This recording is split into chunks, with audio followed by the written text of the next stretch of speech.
असीं तोखे हितां वठण आया आहियूं। जे इज्जत में हलंदी है त ठीक, न त जबरदस्ती त खणी वेंदासीं। अभी से गट कोन हलंदस। छॾियो मूंखे, छॾियो, बचायो, कोई तो बचायो। माणक तू किथे आई? माणक बचाए मूंखे।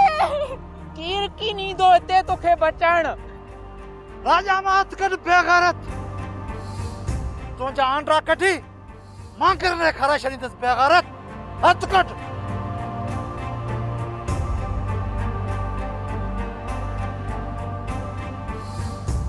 तुझा माण्हू मुझे कम जा न आयो। निकिरी वञ हितां। तरी वञ मुंहिंजी नज़रनि जे अॻियां।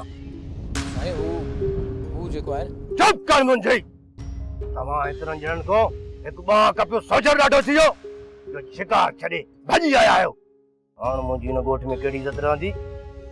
वरी हिन सोजर जी ॿी ॿां बि कपे अचो आहे, पर ख़ाली न मोटो आहे। मुर्गो शिकारी ठाहे छॾियो। माफ़ी सेठो, माफ़ी। धूड़ पई आहे तुंहिंजे मन। चवां थो टरी वञ मुंहिंजी नज़रनि जे अॻो। टंकू न भञी छॾिया।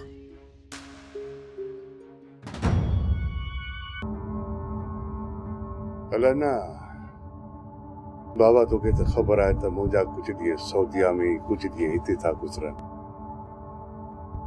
जे कोन हिते हुजां हा त हिन मांगर जे बच्चे खे जरूरत ई न थी आहे तोॾा अखि खणी ॾिसण जी। पर अलाना जो मां हितां हलियोसि न बाबा, इहो मांगर ॾंड कटी पियो खियाऊं खियाऊं कंदई। ॾाढो किनो माण्हू आहे इहो बा, रज़ील क़िस्म जो इंसान आहे। हाज साहब चवनि था त मांगर वॾो ख़तरनाक माण्हू आहे। ॿिए मुल्क सां वॾा वास्ता अथसि।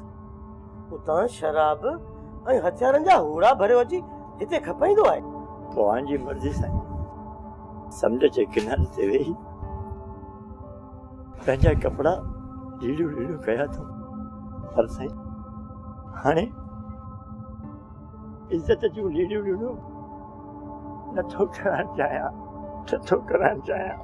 अलाना बाबा तूं असांजो बच्चो आई, तुंहिंजी इज़त असांजी इज़त आहे। तूं हीअं कर पंहिंजा टपड़ ताड़ी खणी अची मुंहिंजे फार्म हाउस ते रह बाबा।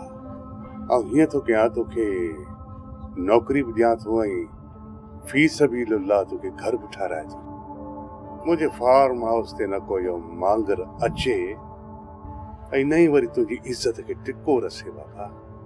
इहा मुंहिंजी ज़िमेदारी आहे। ए अलाना को पियो सोचे। हाजी साहब तोते वॾा वड़ करे छॾिया आहिनि। तूं हाणे हीअं कर, अॼु ई पंहिंजा टपड़ खणी अची फार्म हाउस ते वेह। ए सुभाणे तुंहिंजे घर जो बंदोबस्तु थी वेंदो। हाजी साहब इहा तव्हांजा वॾा वड़ आहिनि, एॾी वॾी ॻाल्हि कई अथव। पर अॼु राति आउं पंहिंजे लॾे वारनि खां पुछां, पोइ हुनखे जवाबु ॾियां थो। ठीकु आहे अलाना, हाणे वञी सोच। हाजी साहब अल्लाह साईं तव्हांखे अञा जजा हज कराईंदो। चङो मां अलाह सां।